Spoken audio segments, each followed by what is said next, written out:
Hey, thanks for joining our creative conversations. This interview was recorded in 2014. We had a ton of tech issues, false starts, and lots of editing in the end.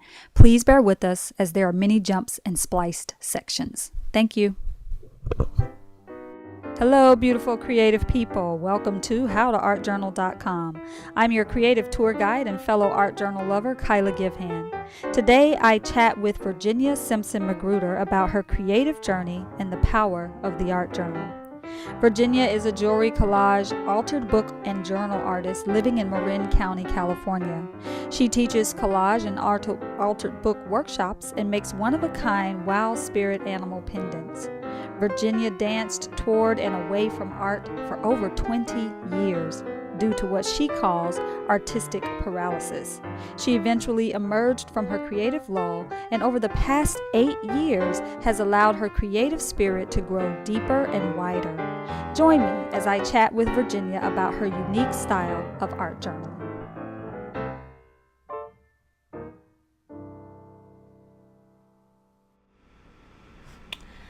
Hello and welcome, Virginia. I'm so excited to have you here to talk about all the amazing and creative things that you're doing. I'm excited to actually share you with the world because I think that you have there's a little bit of creativity that you are exercising that I think a lot of people look on and see it and they're kind of in awe of altered books and the work that you do. And so I know that one of the things you really pride yourself on is being able to break down some of those barriers for people. So I'm excited to have you here to help us sort of come over into the world of altered books and collage and all the work that you do. So thank you so much for saying yes. You are so very welcome. I'm looking forward to having this talk with you. Yeah. So why don't we just jump right in? I want to ask you to talk a little bit about how you came to art journaling, and I know that you have a beautiful story and a journey, and it involves altered books, and so I'd love for you to just tell us how you came to art journaling and what that looks like for you. Well, I'd say one of the primary reasons that I have been so attracted to altered books and journaling is that as a child, my mother read to me a lot. And so when I started at school, I was constantly reading in books. I loved them. I checked out the maximum amount of books during summer vacation that you could possibly ever, like 8 books per week. And so there was a real love of books and words and sentences. And so as I grew older, English was my best class. It was very easy for me. So writing came easily to me. So I would say that when I was a young girl, I kept diaries, not a lot of them, but I kept, because I was also an outdoorsy girl. But every once in a while about boys and secrets, things like that, I would write down in my journal. Right. And then in high school, the turning point for me was I had a journalism teacher named Mrs. Cameron, and she said to us that as we were studying journalism as a possibility of going into that field once we graduated, we should keep a journal, and we should write in it every day, and we should write about anything and everything that piqued our attention, things that we liked, things that we didn't like or despised or were felt lukewarm about. And on top of that, we should glue, stick, bind in anything tactile, anything, a cartoon strip, lollipop stick, anything, just bind it into your journal. So that was a wonderful introduction for me. I loved it, combining words with stuff, because I was a collector even back then. I would collect a lot of different things. So that was really the turning point for me. And from that point on, I kept journals, I kept dream logs, and then when I was in my 20s, I was introduced to collage. Actually, I've been doing a little bit of collage here and there, but I've been keeping dream logs, and I was like, gosh, there has to be a way that I can illustrate my dreams. They're so incredible. They're so vivid.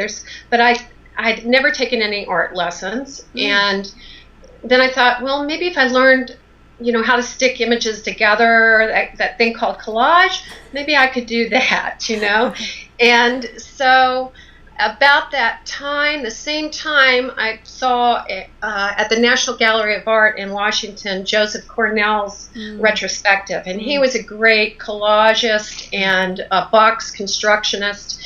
And I was fell in love. And I found an art teacher that showed me how to do that. And so I did that. I did a lot of collage. I did a lot of boxes. And my journals slowly kind of went to the background while I was taking on collage and boxes. Okay. So fast forward to today, what does your journaling process and your creative process look like today? I when I was in my late 20s, that's when I was in Washington, D.C., and I still didn't think that I was a very creative person. Even though I was in a couple of gallery shows and things like that, I didn't feel creative. Because I felt like I didn't understand color, and although I think I must have, otherwise I don't think I would have been accepted into shows. But for whatever it was worth, I didn't feel I was creative. And so I guess around when I was in my mid-30s, I packed everything up into Tupperware boxes, and I came out to California. And I didn't touch any of my art. I may have kept a few journals, just handwriting, until my 40s. So that's a long amount of time. Yeah. And about that time, my mid to late 40s, I had my house feng shui, believe it or not. I love and I had my one room that was filled with these Tupperware boxes. And she said, "What is this?" And I said, "Well, these are my old art supplies." And she said, "Well, you need to either get rid of them, give them away, or clean it out so all the energy can flow in this section of your house." And I was like, throw them away? But I decided to get on the internet, and I was going, what are people doing in collage nowadays? And I did collage and also rubber stamping, because I kind of experimented a little bit in that.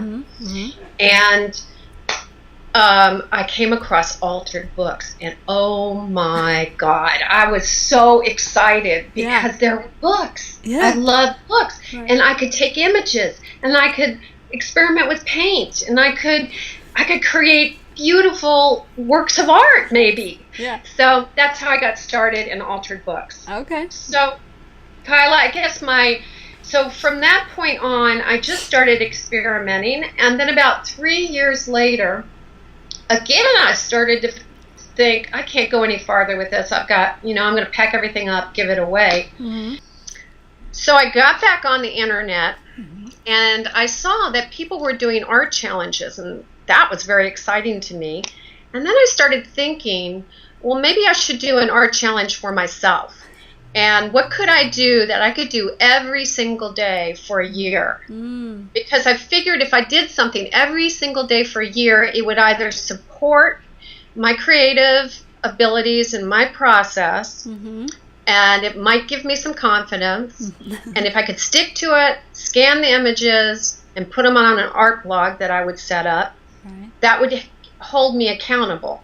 So if I could do that for a year, that's what I would do. So what I did was I started in a small journal, and I said I would do a page spread a day, and I would keep it simple and open, so if I wanted to write in it, I could. So most of them have space that if I wanted to jot down a few notes or a phrase, I could do it. Okay. And the amazing thing about this challenge that I did for myself is that I bypassed the year mark. And I went for 3.5 years. Wow. I did over 1,000 pages. And by that time, no problem. I was doing not only this every day, I was doing back to altered books. A couple of years later, I sought out a teacher to teach me how to paint and to draw. So it was a wonderful process for me to get past that doubt of, am I creative? Am I really creative? Yeah. And so now I can say, yes, I'm very creative, and I'm also an artist.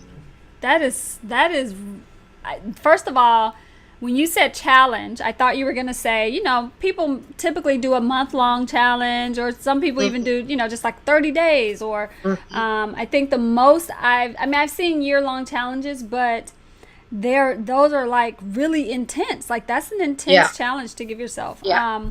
And so then not only did you do the 1 year, you did 3 years. And I'm looking at all those books behind you there. Are those they? My last journal, 40. This is it, 40. I have 40 journals. Well, actually, I've sold 3 of my journals, which was hard to part with, but I was like, let them out into the world. Wow. That is really fun. That's a great story, because I think, this idea of showing up every day to do the thing we love, I think sometimes we put more pressure on ourselves. And I loved hearing you say that you not only did you just keep it simple, you could have written in it. You chose not to on some days. Some days maybe you did, but you left yourself the possibility for that if you wanted. So you kept it really easy. You just did what was easy to do in the moment so that you could show up every day. Because if you give yourself a hard challenge, then it's easy to say, oh, well, I'll do 2 tomorrow. And then, I didn't do my 2. I'll do 4 the next time, right? Oh, but Kiala, I did give after the first, I'd say maybe 6 months, I gave myself some leeway. So if I couldn't get to it because of job or that I was just absolutely, I didn't have anything in me emotionally. But I made sure that I did a page for every day. And then, so maybe it would be 3 days. Yeah. And then I'd go scan those and I'd put them on my blog. So I did allow myself some leeway, but also, I guess it must have been I must have been really sure inside that this is what I wanted to do. Yeah. And I was seeing as I was going through, after my first couple of books, I was like, wow, these are cool. These look great. I mean, like, I did this, I love it. So. I love it. Yeah, no, that's great. I think when I heard you mention this before in another setting, that it was really compelling to me. I mean, I did the book in a day that was a year long, but it was 52, not 365. And right. And I was impressed, though. I'm just saying. and even that journey, I still, like this year, I'm doing 12, but I miss the every week. Like there was something about, I think you mentioned having a blog and having an additional layer of accountability. There's something about that additional layer of accountability, and I miss that a little bit. And so anyway, I'm saying all of that to say, I love that your challenge restored your confidence in yourself and your creativity, but that it also grew from being a challenge to just being your practice. Which I think is really beautiful for folks to sort of think about how you can start it one way, but then it really can develop into a habit. So, yeah. Yes, it can. Yeah. And the other thing about when I finished this, it was, I did miss it, like you're saying. I did miss having that. But then what happened is that I'm very much about play and experimentation. And the only way you're going to get past that self-judgment and criticism is to allow yourself to make ugly. And that's, it's like, where's my journal?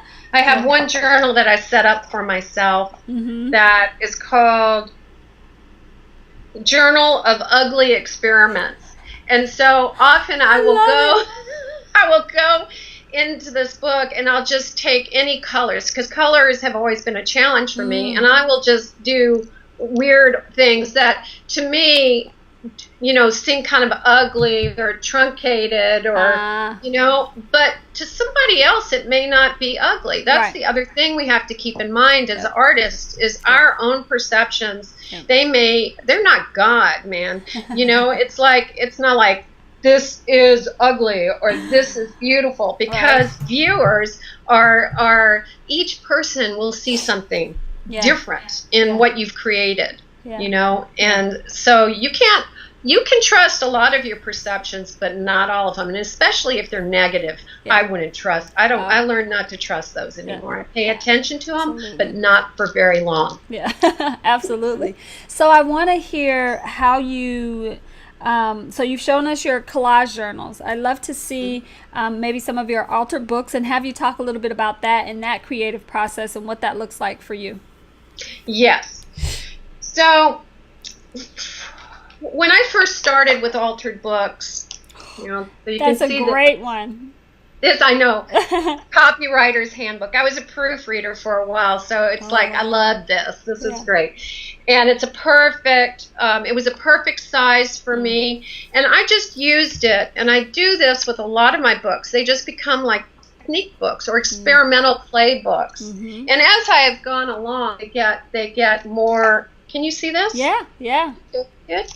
So altered books, I will have ones that I just play in. I practice techniques, and then sometimes I will pick a theme and something that interests me, that I have feeling around, that I have juice around. And say, for instance, this book. Wow. Yeah. This is a little twig that I found on a path in a reserve that I go walking in about 5 times a week. It's called Deer Island. It's here in Nevada. Love it. So this book, altered book, became my homage. Is that the word? Yeah, homage. Yeah. To this beautiful place that I walk in, and it gives me so much feeling. Oh, wow. So it is about. Can you see? Yes, I love that. So it's about the animals. Oop, there's an actual owl feather. Wow. And these are all things you find when you're on your walk. Yeah. Okay. And then I will, like I use this was an ad, a bank ad for some reason, but it was beautiful blues, and it fit with the coyote that I had. Wow. So this whole book was centered around a theme, and that's what people will often do. Yeah. I always recommend to people when they start altered books, that they pick a book that they like the title of, or they like the chapter headings, because it brings up good feelings for them. Yeah. And I think that that is a great place to start the creative process. Yeah. And so I never pick up, murder mysteries or or sex tapes or things like that. I just won't do that. Right. It's like I need positive. And so that's what I do. Yeah. Sometimes. So I have a question for you, because I think I've shared this with you before, that I have this. I don't know if it's even a fear or if it's just a hesitation or what it is exactly. It's probably based in some fear of altering a book. And, the closest I have come to altering a book is one of the books for Book in a Day. I did painting on the pages and then left certain words to do like a found poetry, sort of blackout poetry thing. But it didn't involve me ripping any pages out or, I think I may have ripped out 1 or 2 that I messed up or that I thought were messed up. Right. And how'd you feel about that? How'd you feel about ripping out? Yeah, that was tough for me. So I'm wondering how you help people overcome that space of not wanting to destroy a book in order to alter it. Yes. Well, first thing is I have people break down and cry in my workshops. Wow. Wow. because as kids we're taught that the book is sacred, and you often get punished whether or not you're in Catholic school. You get punished. Right. You know, go stand in the corner, you get your little hiney slapped, or right. you know, and kids, what they're doing is just mimicking. They are mimicking because that's how they learn. And so they write in a book, they scribble in a book because they see the text that they don't quite understand what it is, but it's black on white paper. So they just take a black pen or pencil and they start scribbling. I think with that hinders some people in their creativity, and especially might hinder people from working in books. Yeah. But how I help people is, you know, you go, okay, I'll say, all right, go to the center of your book, rip out a page. And you just do that, and rip out another. And those people that have a real issue, sometimes that'll get them right through it. Yeah. Also, my first exercise that I do in the class is I have them write in the book with Sharpie markers, very childlike, very sprawling-like, and that gets through a lot of that first initial tension. Yeah. And I have samples. I show people. They come into my workshop and they see this abundance of books and color and magic. And so they're surrounded by examples of what's possible. Yeah. And so that's what I also try to communicate people with. Right. They're, yeah, I do. Yeah, no, I think that's great. I actually can't wait to take one of your workshops. So I probably should wait and save that to the end, but I'm going to ask you to actually go ahead and talk a little bit about, I know that you're planning to launch some e-courses soon, and if you want, talk a little bit about that, and because I know it kind of sparks from your creative collage challenge, but it also moves people into the altered book world. So can you talk a little bit about that? Yeah. Yes. I'm thinking that in December I will be doing a course that is a 30-day journal page spread challenge, just like I did for a year. Yeah. And people, after they do the course, they can continue on if they want to. So that will be in December, and they'll get weekly videos and PDFs and emails from me, prompts from me saying, do this on day 5. Yeah. Do this on day 12. Yeah. And encouragement. And I probably will have a Facebook group or a Flickr group, maybe, where people can post their questions. Yeah. So I'm going to do that. And then in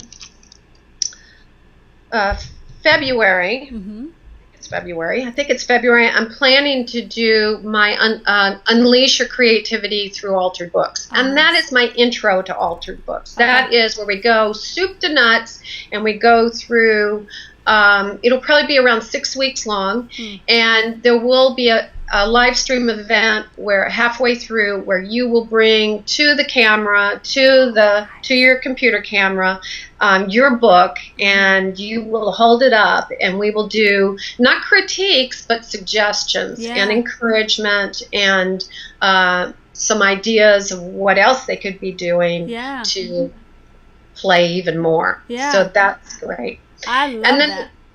Great. And then there's one other course that I think I know I'm going to do, and that is, now here's an interesting kind of hybrid. Can you see this? Yeah. Okay.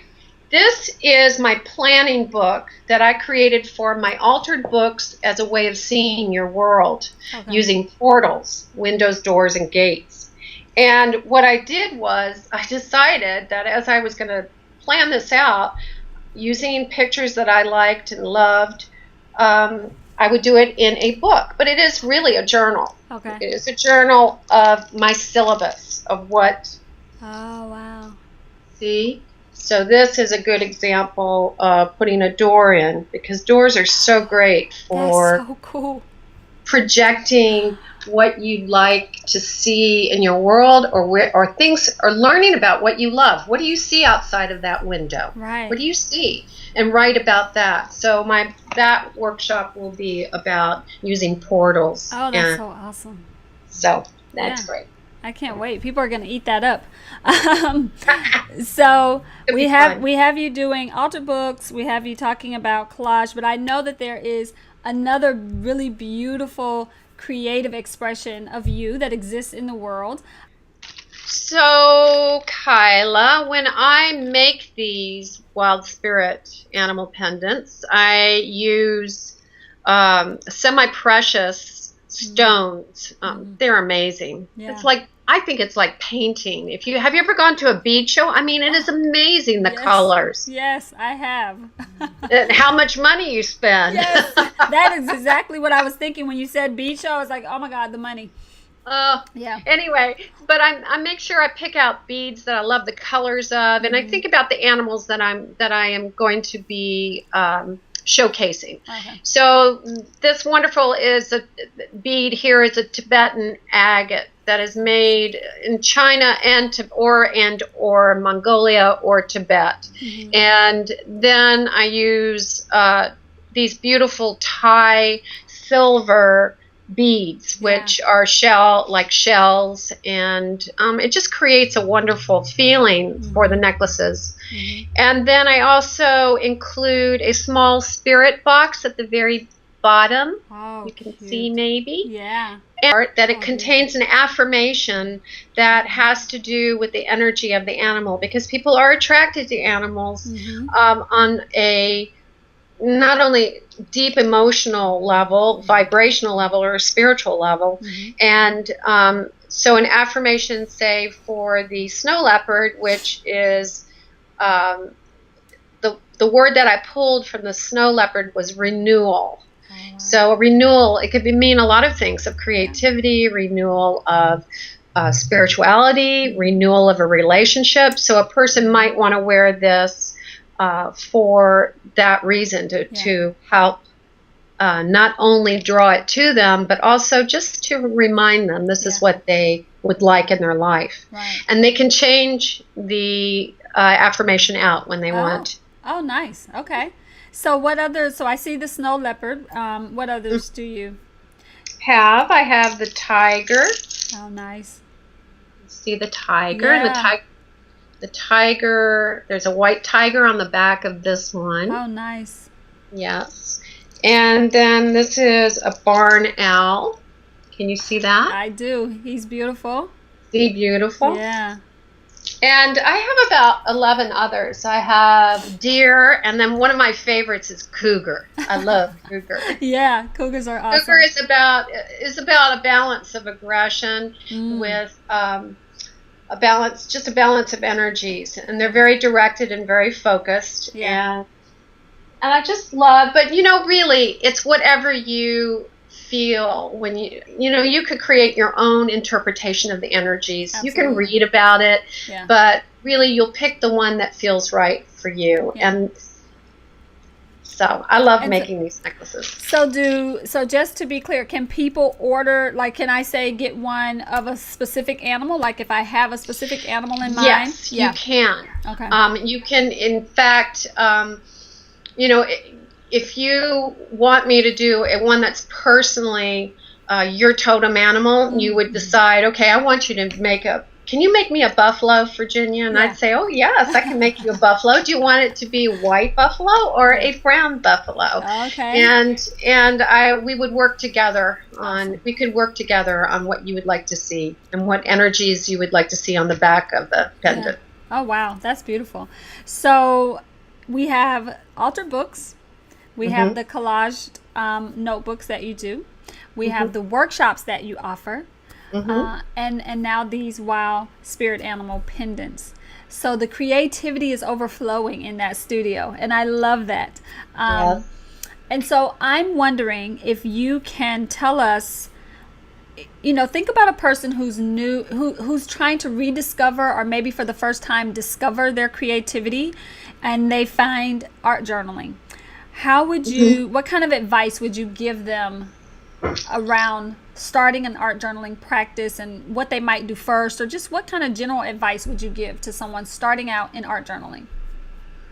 Well, I would give them Mrs. Cameron's advice that she gave to us. But first, I would say, go buy a journal. Buy a journal it could be hard. I would suggest buying a hardbound or soft-bound, soft-flex journal, right, because that will hold up to altering if you're going to add in media to your, not just words. Right.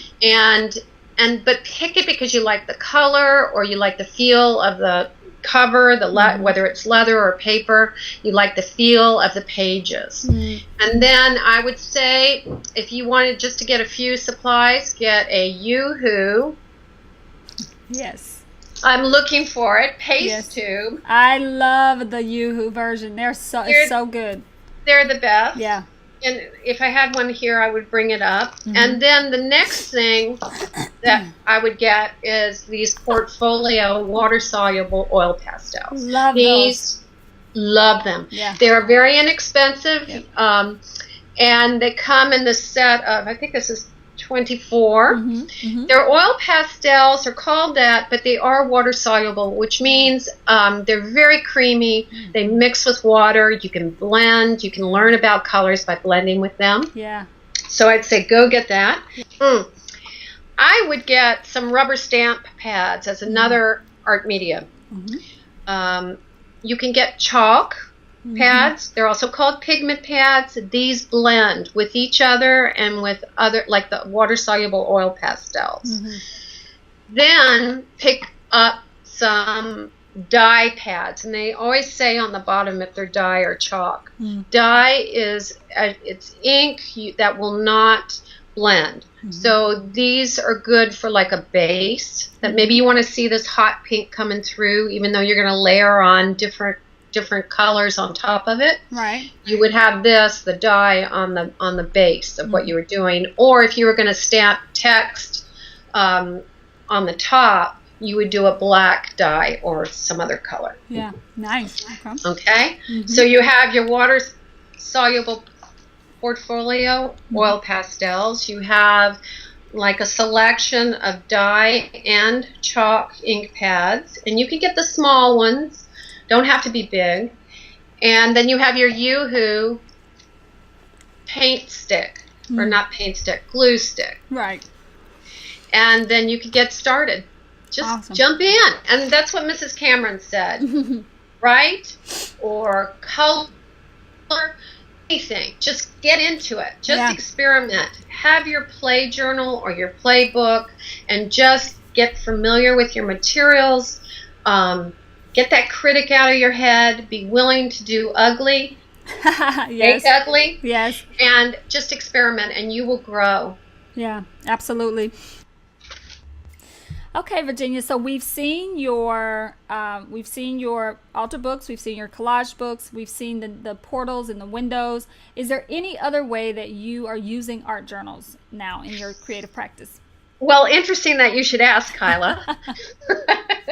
But yes, one of the main ways that I journal is when I go on trips. I love when I go on trips to collect experiences, but to sit down and, well, my favorite thing is to sit down in cafes with cappuccino and just write. Have my journal with me, write about the day's activities, what I'm looking forward to doing. So what I do is I pick a journal, a journal that I like. I like the shape.